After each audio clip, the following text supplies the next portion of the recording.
From the Sky News Centre, this is Paul Murray Live. G'day, good evening. Happy Tuesday. Thank you so much to Chris Kenny and his team, the Liberals in Power. The highlights are now available on demand. More details at skynews.com.au. Highlights on our YouTube channel as well.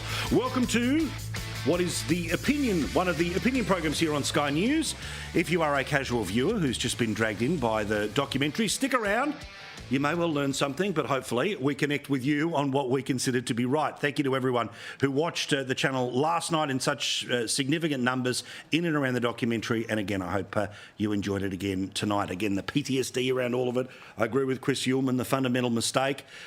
And all of us who lived through it remember it, were, of course, when the Liberal Party became the Labor Party and changed its leader. The titanic ego of the man who we now call the Ghost in Malcolm Turnbull. Well, his own personal aggression, his own personal want to undermine so he could lead. But then when he had the chance to lead, he went backwards and then by his own margins, of course, got removed from power. And then remains bitter to this day because, of course, Scott Morrison did not go down in a screaming heap in 2019. Instead, he won. He won the election that he described as a miracle, but I don't think it's anything to do with God. I think it's about literally that feeling you have when Australians make the right decision. Something that, of course, I think they did in 19. But the lefty revolution, it did come our way come 2022. Hence why we have the current Prime Minister, and Airbus Albo is the nickname that I just have to keep using because I know how much they love it. The Prime Minister currently doing a brief stopover in a exotic international destination called Canberra. Yeah, I don't know whether is there a Lonely Planet guide to Canberra, but that is where he's currently for the next couple of days. Of course, he is flying around the world at such a rate that he is clocking up as many kilometres it would take to fly to the moon and beyond. Perhaps by the end of his prime ministership, it'll be Mars, turn around, come back, or is he going to keep going all the way to Pluto? We'll all find out together. Of course, the media are never very critical of overseas trips because they get to go on them. Never forget this, where if you play the game of access and you stay in with the Prime Minister and you stay in with his media team, you get the chance to go and cover the Prime Minister. All it requests is that, of course, you don't ask him any domestic questions because this Prime Minister believes when I'm overseas, when I'm flying to the moon and beyond, I cannot be asked a domestic question.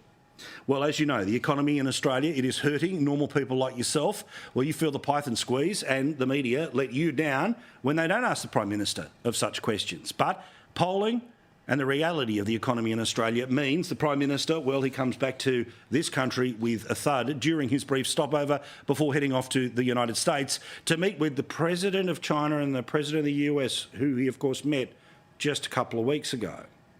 The reality in the opinion polling again shows that the clear biggest chunk of people think the economy is only going to get worse in the next little while. In fact, in the next month, 46% of people say that things are going to get worse. In terms of the next 6 months, it's 50%, 47% in the next 6 months, and 41% in the next year.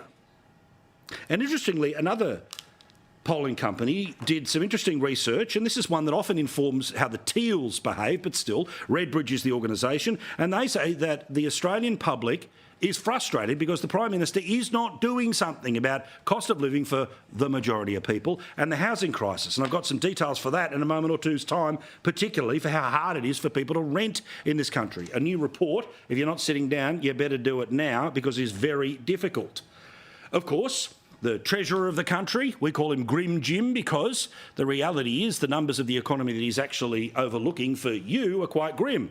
Your wages or the worth of them have gone backwards. The value of the Australian dollar has gone backwards, which means everything we import into the country costs more money. You pay more tax. He looks okay because he ends up with a budget surplus, but you end up suffering because of inflation. 35% of people say that he is the one who bears the most responsibility when it comes to getting inflation under control. More than double that of the Reserve Bank, and even more than the people who say they're equally to blame. Now, again, another access point about all of this, and I'll get to some comments Judith Sloan made today in the Australian newspaper. They help inform the view. And again, if you're a casual viewer who's watching us for the first time or hasn't seen us for a while, I try to show you the receipts, not just give you an opinion, but show you the data, the information that leads to what we believe to be the informed opinion that we serve up to you each and every night. Now, immigration right now is something that is going to be a significant issue, as Judith Sloan wrote today. when you've got hundreds of thousands of people coming in this year, hundreds of thousands next year, 900,000 in the next 2 years, 1.5 million people over the next 3 years, then that's an awful lot of people who need to live somewhere. It's also an awful lot of people who are trying to buy things, which means the price of things starts to go up. As Judith writes today, and she is far more exported on the economy than people like myself, but it marries up with what we've been saying. The biggest impact of the rapid growth in population is being felt in the housing market, particularly rental properties. The vacancy rate for rental properties are at historic lows in many parts of the country. It is one of the pivotal reasons for the elevated growth in the consumer price index. She's, of course, referring there to inflation. Now, inflation is calculated on every 3 months, but in the past few months, the ABS, the Bureau of Statistics, now gives us inflation data every single month. So it's not going to be a mystery about where the Reserve Bank is going to end up going. They, of course, make monthly decisions on interest rates to deal with inflation. And this government would be regretting that we now get the monthly data on inflation. Because while the overall headline figure has got a 5 in front of it, have a look at the sorts of things and how much you are paying for them. Like petrol. We bang on about it every night because it matters. He's got $20 billion to cut, if he wanted to, the fuel excise by, as we say, 5 cents. It'll cost him $3 billion for 6 months, but nothing. In the meantime, you pay 19% more for electricity.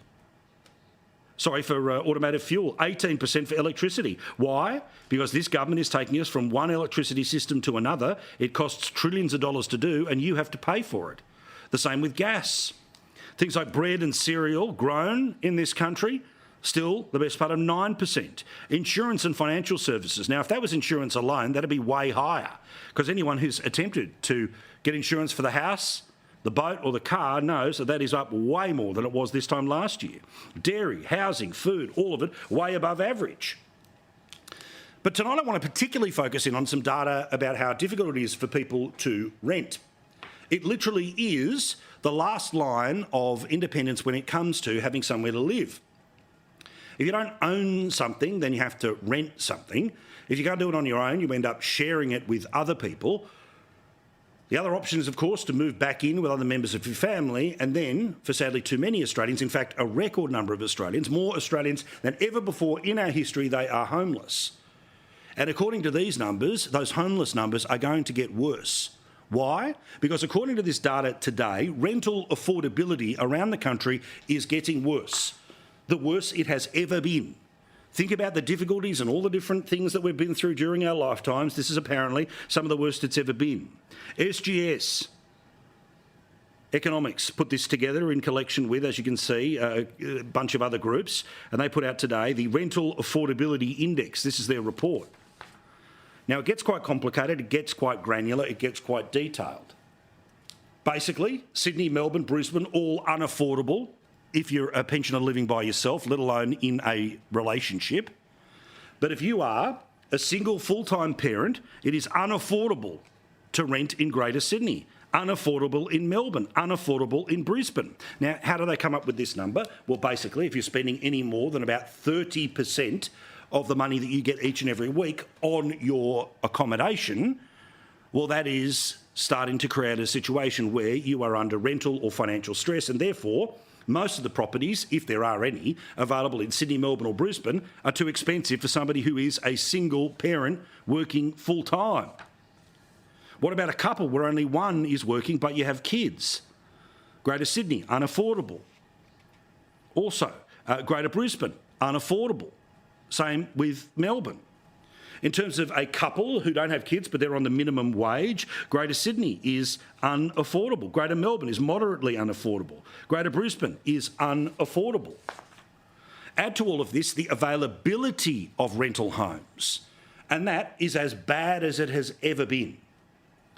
I remember a friend of mine a couple of years ago said about southeast Queensland that this was a major issue that wasn't popping up anywhere in Australian politics. Well, now, of course, it is becoming a central issue. You see, the more people there are in the country, the more places you need them to go into. If there already isn't enough housing, and the housing that we currently have is going to be too expensive for the existing population, could somebody please explain to me why we're tipping in an extra few 100,000 and ultimately 1.5 million people to all of those queues, all of those lists. And amazingly today, after an elbow dozen of interest rate rises, 13 in total, the ANZ bank boss today said that home loans were only for the rich. This is the country that's being run by the centre-left. This is the country that supposedly is more compassionate than it was a couple of years ago. This is the country run by the people who promised to make everything better, but by which indices do they judge that? Sure, if they're talking about the federal budget, it might be fine. But if you need to pay off your car on finance, if you need to fill your car with petrol, if you need to pay off your mortgage or pay the rent or find somewhere to rent, all of it's worse. Now, you would have thought that this would have dominated question time today because it was one of the rare opportunities for the opposition to be able to look the government in the eye and ask them some tough questions. Well, they were otherwise distracted on important national security matters, but the government itself, which used to tell us that the number one priority was cost of living. Forget the $450 million on The Voice, forget the distractions of the Prime Minister. This has always been their focus. Well, today, question after question after question after question, they asked themselves had very little or nothing to do with cost of living. Instead, it's the real re-election strategy of the Albanese government. It is straight out of the playbook of Joe Biden, which is sure, everything might be worse since you put me in charge, but the other guy, oh, he's the problem. A leader of the opposition who has nothing positive to offer the nation. Nothing positive. But I do want to just finish by saying that we are not going to get a lecture on managing the integrity of the migration system by the Leader of the Opposition. Order. And that is the legacy of the Leader of the Opposition when it comes to defence. But it wasn't just defence. In Home Affairs, we see that the Minister took his eyes off the ball, as has been revealed by the Nixon Review. As the Health Minister, he sought to abolish bulk billing. His record speaks for himself. He was a ministerial wrecking ball. And faced with that, the Leader of the Opposition and the team opposite says no. The member for Dixon shows no insight or learning the lessons of robo-debt. Now, I get it, politics is adversarial, but changing the subject to that degree is ridiculous. Of course, the government is trying to also get away from a decision which has happened on their watch, but is not their fault, and that is the decision of the High Court to release 80 people who should never have been let out of immigration detention. These were the people who were in immigration detention because they couldn't be deported somewhere else. The reason they were kept in indefinite detention was because oh so many of them had committed very serious crimes, including, of course, the ones you have heard about of recent days, about rapists and murderers, people who've committed heinous crimes. But because, among other things, if we send some of these people back to the countries, they may well end up getting the death penalty for the crimes they committed in those countries before they jumped on a boat and came here illegally. Yet, of course, the High Court made the decision that indefinite detention not allowable under Australian law, so they are now freely out amongst the community. Now, the government might want to turn around and pretend that all of this is a giant surprise, but the matter has been before the High Court for months. This is not a previous government thing, this is a on their watch thing.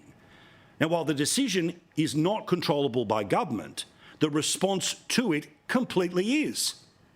But it seems that no one anywhere in the federal government did their homework on what to do with these 80 people should the court go the way the government didn't want it to go.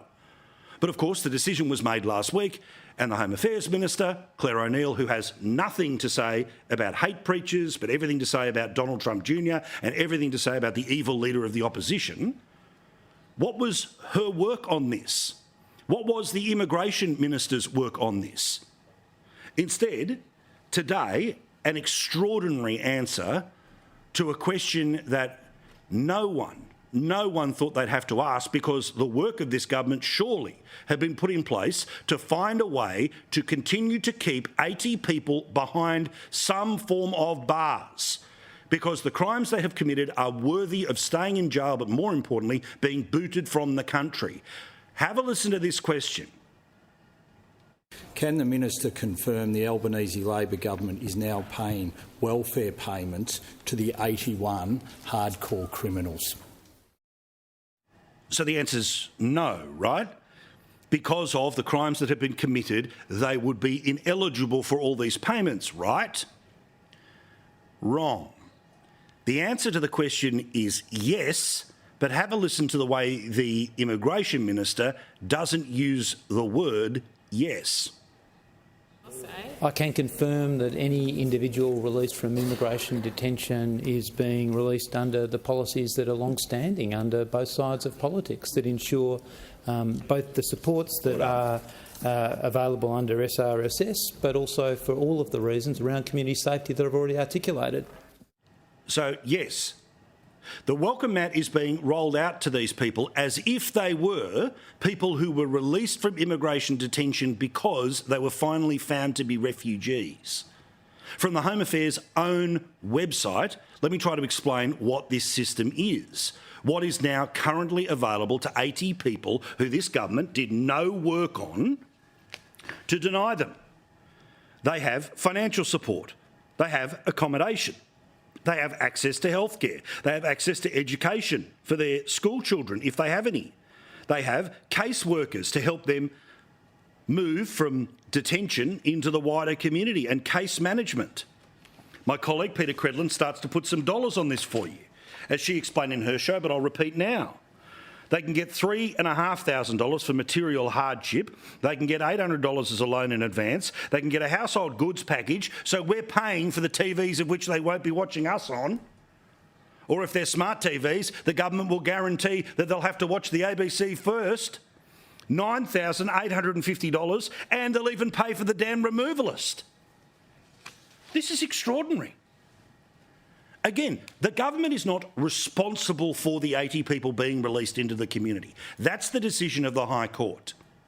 But when one of two things can happen while the High Court is making its decision, and they have known this case has been going for months, how is there not a scenario where they have either passed a piece of legislation getting ready for that eventuality to happen, where the government can deny them all that stuff, or they'd have a piece of legislation ready to go the day after this thing went through the courts or at the next time Parliament sat. Parliament is sitting this week, next week, but the expectation is they won't do anything about this until perhaps the beginning of next year. In the meantime, the theatrics that we get to watch from the Home Affairs Minister, again, the woman who has had more to say about Donald Trump Jr. than the hate preachers that are amongst us. The one who tries to say, well, we've done our best, but again, their best apparently means they get the same treatment as somebody who's been legitimately found to be a refugee. Well, the reality of Home Affairs is that it is for the toughest of souls to be the minister, not peacocks like this person. The person who was long told you couldn't turn the boats around because it would be a humanitarian nightmare. The person who helped secure our borders after 2013, when the Australian people rejected the Labor Party way of doing things, was, of course, the now former Prime Minister, Scott Morrison. He spoke with my friend and colleague, Sherry Markson, earlier tonight. They should have had a bill ready to go. And they would certainly, I'm sure, have a willing opposition to make sure that we could act with urgency. But it seems that we're going to be leaving here this week and the protections will still not be in place as they need to be. And that is, I think, quite reasonably concerning to everybody. Now, of course, something worth remembering here, and one of the joys of watching this show each and every night, week after week, month after month, is that, like me, you start to remember all of the things that this government does. And there seems to be a pattern here. Now, remember, 50,000 people arrived here by boat, and then many of those thousands of people were deemed not to be refugees. So they were placed on a thing called a temporary protection visa. That temporary protection visa meant that because they came to the country illegally, that there was no way they would get the full citizenship support package of somebody who was either A, somebody who legally came to the country, filled out the paperwork, did the tests, or somebody who was brought to the country as a refugee. But of course, this government turned around and got rid of temporary protection visas and instantly created 50,000 new voters for them into the future. Why? Because why wouldn't you? Those people, of course, will now be able to use the family reunion scheme, so mum and dad and aunties and uncles will be able to join us from other parts of the world. On top of that, remember, this is also the government that told the people of Western Sydney that they would have to take back into their bosom people who chose to leave the country to set up an Islamic caliphate, the people who are otherwise known as the ISIS brides. Of course, they had to come back because they decided to have children with these men. These children may or may not have been born here in Australia, but it ended up being our responsibility. The reality is that the immigration system works best when the people in charge of it know how to take an application from the top of the pile and put it to the bottom. And then when it comes up again, put it at the bottom. And again, and again, and again, and again. Otherwise, the reward is obvious. The system will eventually work for you. And even when you are somebody who has committed a crime, as those people have, well, of course, nothing to be seen here. Financial support for everyone. They'll even pay for the removalists. Seriously. Now, I never thought it had happened in my lifetime, but finally, it's happened where something myself and Karen Rudd can agree on. It all has to do with this bloke, the Trade Minister, Don Farrell. Now, there is a dead set, slam dunk, he should go scandal. But remember, there was a slam dunk, lie to the Senate, one that was there around one of the mean girls and Katie Gallagher, but she was able to BS her way through, knowing that most of the media would give up. Well, most of the media hasn't even touched a scandal that, again, is as red hot as they come.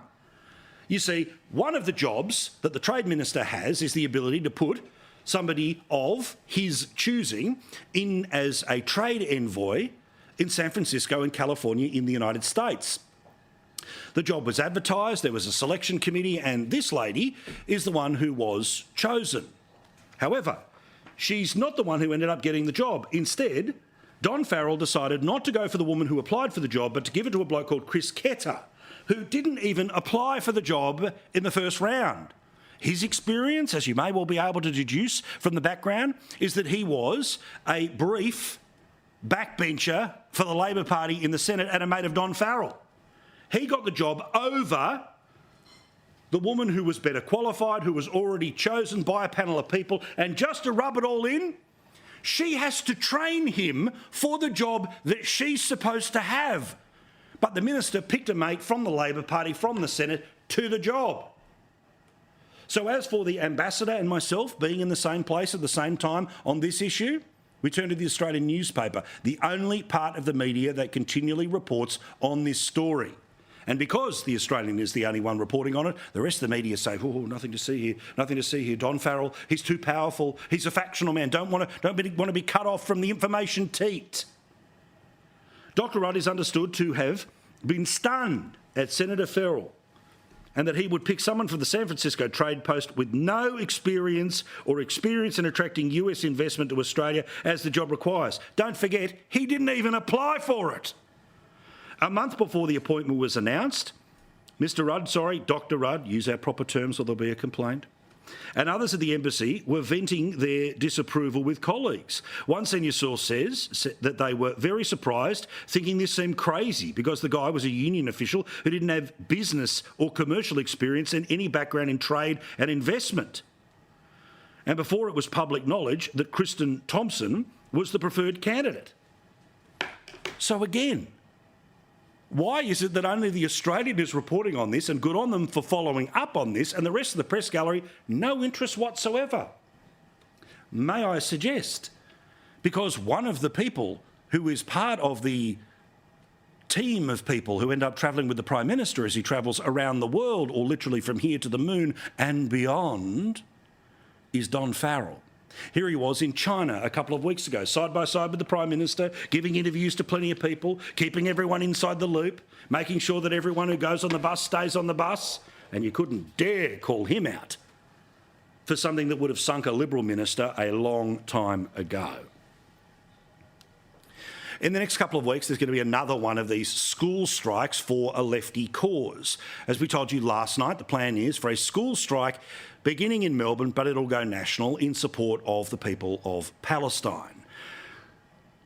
Now, unsurprisingly, there are plenty who say, hang on, what are kids getting involved in global politics like this, and shouldn't the entry level to the protest be which river and to which sea?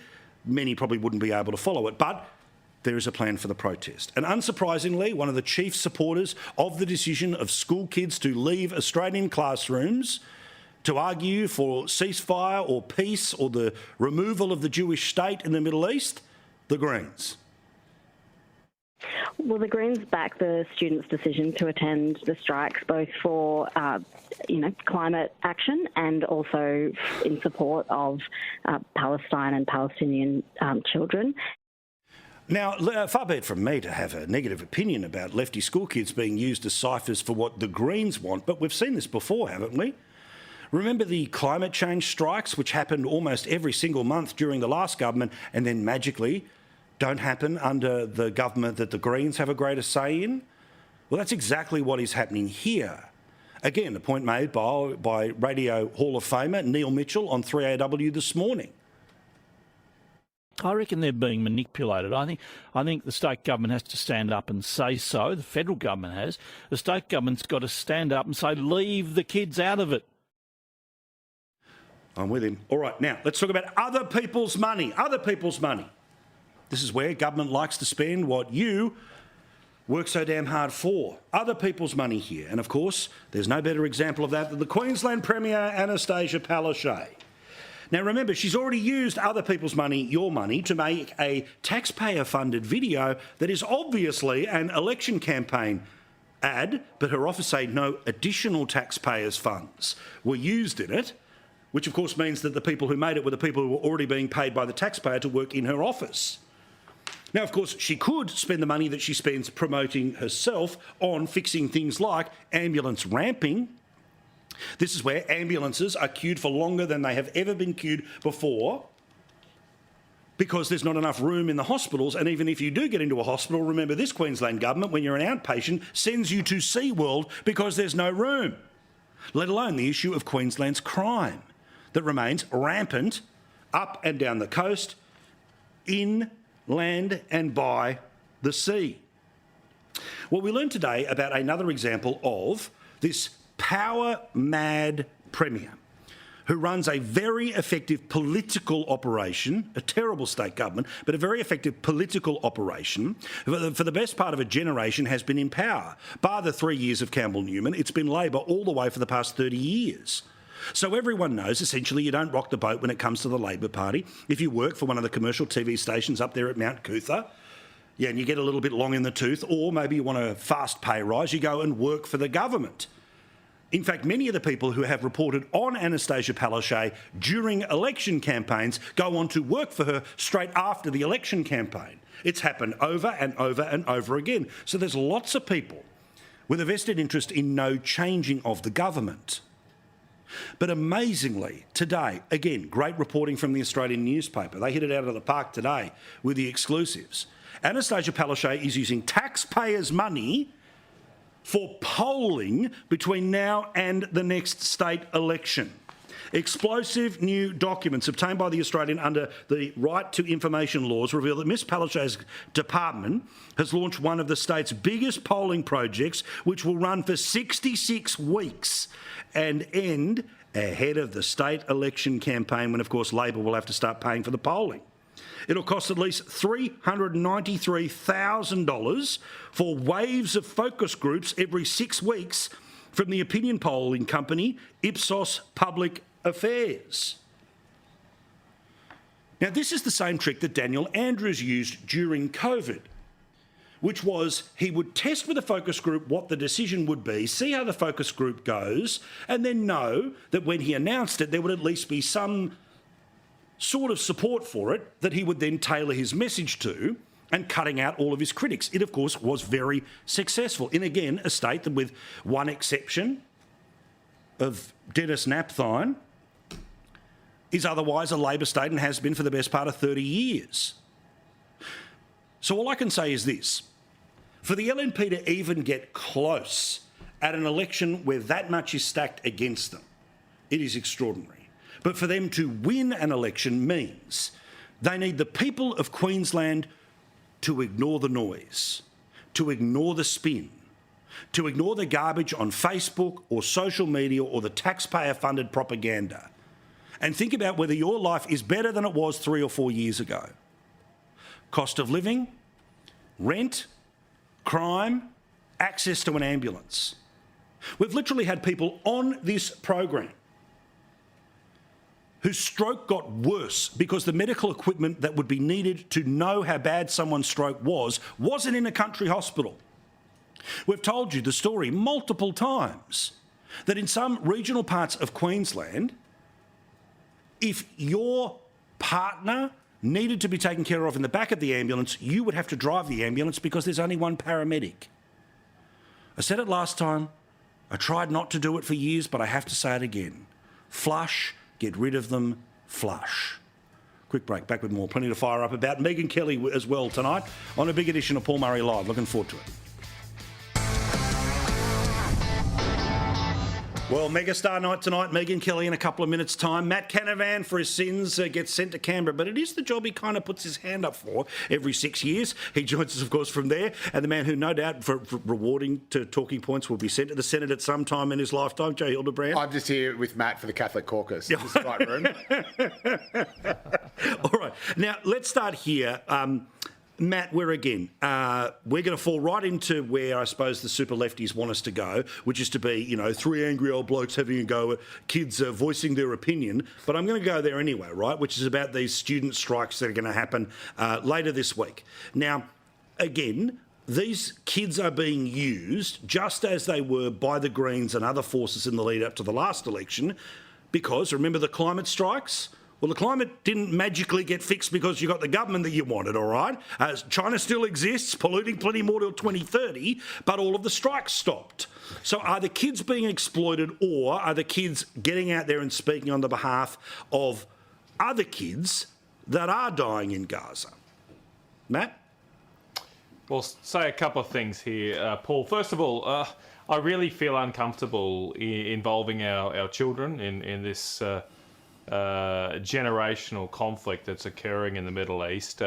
I just don't think there's much to be gained with trying to co-opt children into this debate. It's certainly not going to solve any issues. That's of course true, as you've said. The second thing I'd like to say is I think it's pretty clear that at least for some of these children in some schools, they'll be getting indoctrinated by a certain worldview by some of their teachers, and I find that very sad because I loved history when I was at school, and I was very, very fortunate to be taught by some excellent history teachers, Mr. Grulich, if he's out there still, who really helped change my life. And they presented both sides of the argument.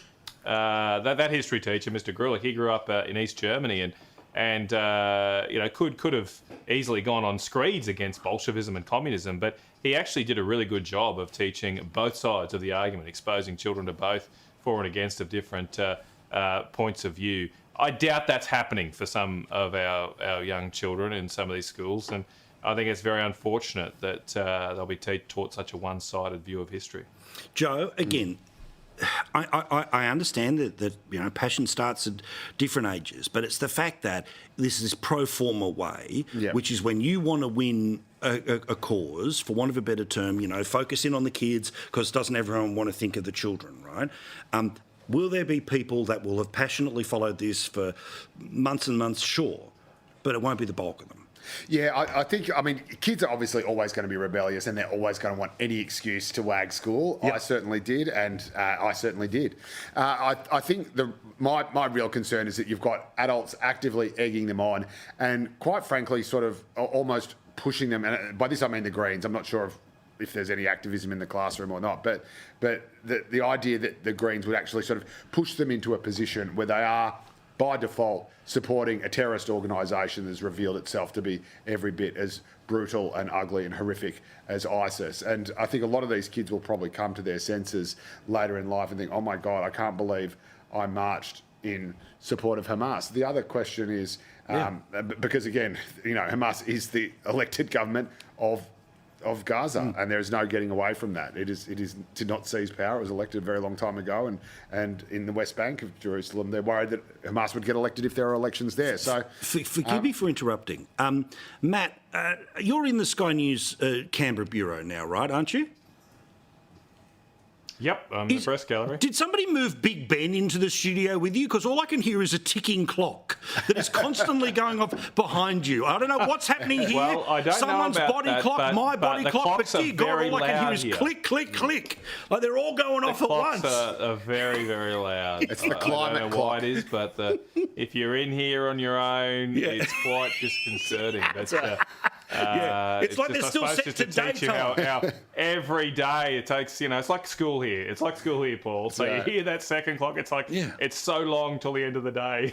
Edgar Allan Poe. I'm pretty sure we spent some money on soundproofing in that studio, but anyway. Now, let's talk about cost of living. And again, Joe, we've talked about it every week because it is relentless. Yep. Today, about housing affordability. On top of that, this fundamental idea that I have issues with, which is if you add more demand for people that are trying to rent a home, it becomes more complicated. Today I was reading that some significant portion, like a quarter, of all of the land that Queensland has been holding on to eventually one day turn into homes is unviable, can't be used. So there is no magic wand here. But honestly, the Prime Minister, again, nice of him to stop over. Please, he's got the Lonely Planet Guide Fish Week if he wants to, as he tours the world, as he flies to the moon and beyond.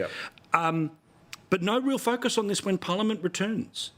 Yeah, look, I think it is just one of those things where it is difficult. The government has already had its fingers burned by over-promising in the election campaign, so it can't. So now it should under-deliver as a government. Well, I think it's probably going to be very wary of making promises that it can't keep. I think the situation has been worse, obviously, than I think pretty much everyone expected. We thought the rate hikes were it was just wishful thinking, but we thought the rate hikes were probably over, and then we got that higher than expected number in the lead up to November, hence the Cup Day hike. But again, I think it is a difficult circle to square because, there are concerns obviously about immigration numbers and housing supply. We need to get much, much, much more housing supply online ASAP. By the same token, we've got all these bottlenecks in the economy that are being that are holding up supply and therefore causing inflation to rise because we have skills shortages, we don't have enough workers to do jobs. So it is a very difficult one. People often raise the number of students coming in. Well, that's a big export for Australia. We're selling them our education. Yes, they're here when we sell it to them, but they spend their money and they pay big money to do it. And that's money that can then be used to spend on Australians. So it is a difficult one. It is a as I've kind of done. I hope I don't have splinters in my arse, but it is one that for every claim there is an equally valid counterclaim. Sure, but my issue on it's pretty clear, Paul. The government has botched. They have botched our emergence from COVID. They have totally stuffed this up, and the sooner they admit that and reorient, the better for all of us. Obviously, we needed to let more people in once we opened the borders up after COVID. We'd gone a couple of years without having any net migration, and there were a lot of workforce shortages. But the government here has opened the floodgates without any plan to house a number of people the size of Canberra every year. That's what they're bringing in now. It's more than double our long-term average of net migration. It's had an enormous impact on the housing market. It's a big reason for why inflation here in Australia is being so persistent and higher than most other developed countries. So we've got to get that under control. And what frustrates me right now is everybody can see that now. Blind Freddie can see it. You might give the government maybe a little bit of slack given the uniqueness of COVID and the need to open up afterwards. But you shouldn't be giving them any slack now that their pig-headed refusal to recognise that this is the cause of so much pain and they need to restrain the migration numbers going forward. There's no evidence they're even considering this or reviewing it. They're just leaving these floodgates open, and it's getting worse and worse and worse. Now, let's go to speed round. Joe, what I had to mention at the start of the show about Anastasia Palaszczuk. Again, Queensland Labor is a very fit machine, right? It's kept itself in for a long time. It's very good at burrowing itself in layers of layers of layers now that mean everyone keeps paying back up to their political gods. But it is outrageous, and I would say it the same if I heard about the Liberal Party doing it in New South Wales or the previous federal government, to spend the best part of $400,000 taxpayers' money to have a rolling survey for the year leading into an election that you can constantly double-check with, which is overtly political. It shouldn't be allowed. In the same way I think that there should be in all of the laws of state and federal governments, which is $0 spending on government advertising 12 months out from an election, this sort of stuff should not even be available to a government a year out from an election. Yeah, I actually think it's part of a broader, creepier trend in the left of the Labor Party, which holds power in both Queensland and Victoria, and it's Queensland and Victorian governments that behave in this manner, where they think that they don't actually have to engage with the media, but that they can control the media, that they can have their own outlets like Pravda, and actually basically just, instead of dealing with a free and fair, or sometimes free and unfair media, and dealing with those slings and arrows, they just say, well, right, we're just going to tell our own story, and inevitably you tell the story based on what people want to hear, which is why you have all the polling and the qualitative research, the focus groups, and all that stuff, and you condition it to get the best response from people, often the most emotive response, and you can see it with the social media accounts of Dan Andrews, which were done incredibly well. I actually know that the kid used to do it, was a friend of mine. But shout out to the dark artist. Very smart. And again, the same thing with Palaszczuk, with her own Palaszczuk news channel on Facebook or whatever, and recruiting everyone from the press gallery. Other regimes have done this in the past, and they haven't been the most democratic ones. No, and that's the thing. It's just fundamentally wrong, all right? Not because it delivers political outcomes I don't like. It's fundamentally wrong because of what Joe says about the inability to actually engage with the people they don't employ or don't control. I've got 90 seconds left here, so I wanted to ask you about an interesting thing I read today, Matt, because I need you to try to translate it for me, which is the government is looking into a thing called carbon leakage, where we're talking about tariffs about international carbon leakage. Now, does this mean a tariff goes on exports or a tariff is put on imports? Because one is an obvious consequence for Australia. Well, from this perspective, it's the Australian government putting a tax on imports to Australia. But the fact they're even considering this, Paul, is an admission of guilt. It's an admission that the government's climate policies, in particular, the carbon tax they've put on our major manufacturing industries, is hurting those industries. You wouldn't need a tariff to protect these industries if their carbon tax in the original place wasn't hurting their industries. Now, they've been denying that, but this is incontrovertible evidence that their carbon taxes is costing Australian jobs, and now we've got to put up more taxes to protect the taxes that we put on in the first place. Why don't we just get rid of the carbon tax altogether at the start, and then we're all in a better position and pay less tax overall. Look at that, with seconds to spare. God love you both. Thank you so much, Joe. You told me I was good at that. Mate, look at that's what I'm telling you. You land the plane. I can hear it. Incorrect. All right, hopefully we get that sorted out. I tell you what, they don't have to put up with that stuff on Afternoon Agenda, do they? No clock's ticking for them, but little old... Anyway, we're doing all right. Megan Kelly joins us straight after the break.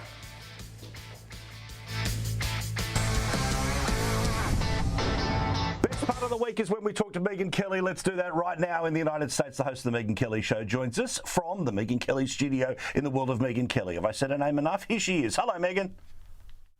Great to be with you, Paul. Lovely to see you. So one of the nice guys of American politics tried to be nice while running for president and no one wanted him. Tim Scott is out, and where he sends his 1 or 2% of the vote, let's see. Yeah, that's not really going to make much of a difference. However, I do think it's interesting that Tim Scott, because as Charles C.W. Cook of National Review put it, was actually running for president, decided to bail when he realized it wasn't going to happen. That's exactly what happened with Mike Pence, too. They were actually running for president. They came to the harsh reality it wasn't going to happen. And for the good of the country and themselves, they stepped aside. Chris Christie is not running to be president. Chris Christie is running just to sling mud at Donald Trump as often and as powerfully as he can. And so why doesn't he get out? He's not going to win anything. He has zero chance of getting the nomination. Okay, so he can stay in. He can be somewhat of a spoiler. It's annoying. And honestly, at this point, you could argue it's unpatriotic. Same thing is true for, let's see, I don't know. I mean, I guess that would leave us with 3. You got Vivek, Nikki, and Ron DeSantis after Chris Christie. Now, Nikki Haley and Ron DeSantis have a shot. Vivek has no shot. I know he has a lot of supporters, but his poll numbers have done this steadily since the first debate. So he's going in the wrong direction, and he wasn't starting up very high. His peak was like 11%, which is around where Ron DeSantis has hovered. But you cannot wrest the nomination away from Haley and DeSantis. And, oh, yeah, there's a matter of Donald Trump, who's 60 points ahead of Vivek, or 55, at 5% support. So what's he doing in there? It's really a head-to-head match at this point between Nikki Haley and Ron DeSantis. And if one of them doesn't cede the field, they're going to lose again to Donald Trump.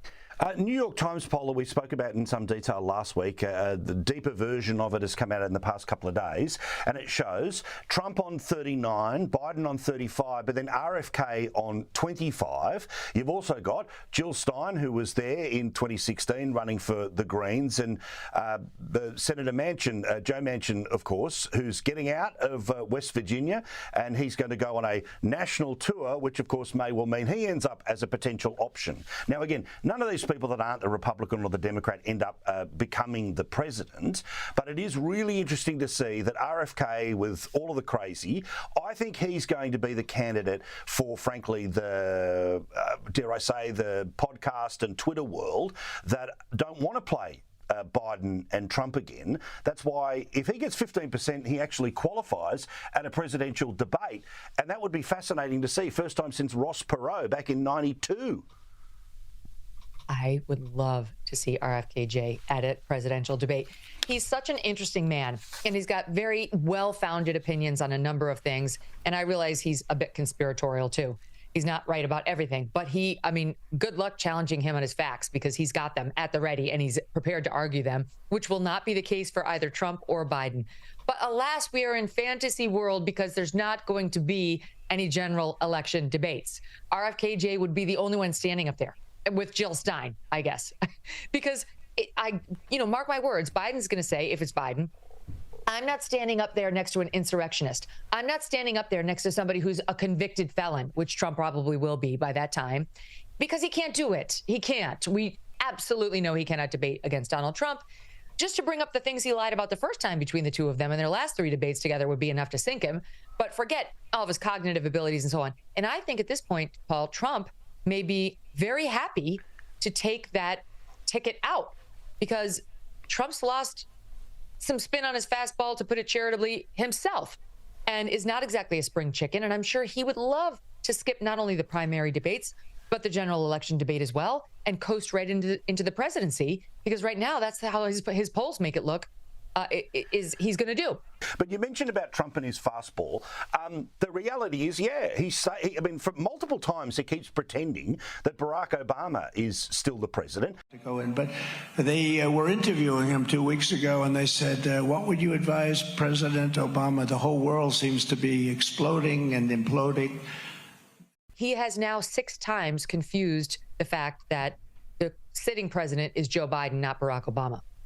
And the first time I thought, well, maybe it's a joke, because there's a belief amongst many that Barack Obama's the puppeteer and Joe Biden is the puppet. So I thought maybe I'll give him the benefit of the doubt. But it's happened now repeatedly, over and over and over and over again, where you can see he's not joking. He's not making a thing out of it. And the question is really more for the GOP primary field on whether you want this to be an issue.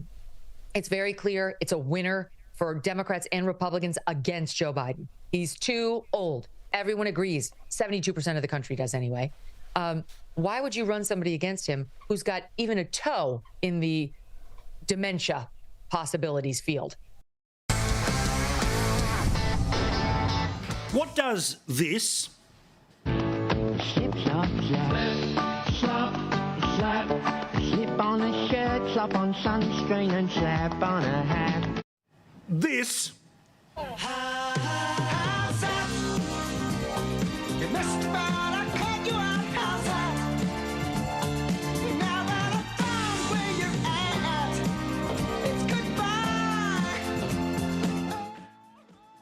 And this have in common. We are one, but we are many. And from... Well, all of them have been officially announced today by the National Film and Sound Archive as the Sounds of Australia. So in 1,000 years from now, our alien overlords will go, Braithwaite was in a band?